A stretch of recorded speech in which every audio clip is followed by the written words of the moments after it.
सांगली लोकसभा निवडणुकीच्या अनुषंगाने पोलीस प्रशासनाच्या वतीने रूट मार्च संचलन राबवण्यात आले।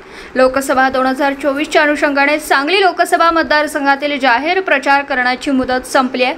सांगलीमधील या लोकसभा निवडणुकीसाठी CRSF, आंध्र प्रदेश राखीव पोलीस दल, SRPF, पिंपरी चिंचवड पोलीस प्रशिक्षण केंद्र, नागपूर, मरोळा व लातूर इथून पोलीस बंदोबस्त आलेले आहेत।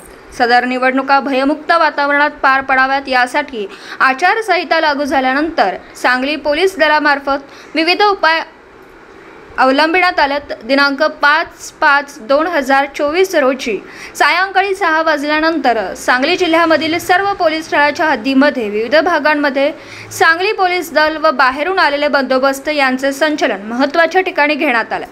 यामुळे लोकांच्या मनात विश्वासाचे वातावरण तयार होण्यासाठी मदत झाली आहे। सांगली पोलीस दलातर्फे आवाहन करण्यात येत आहे की कोणीही कसल्याही अफवेवर विश्वास न ठेवता प्रशासनास सहकार्य करावे। या निवडणुका भयमुक्त वातावरणात पार पाडण्यासाठी सांगली पोलीस दल व प्रशासन सज्ज आहे। पोलीस अधीक्षक संदीप घुगे, पोलीस उपाधीक्षक अण्णासाहेब जाधव व पोलीस निरीक्षक सतीश शिंदे, सांगली पोलीस प्रशासन।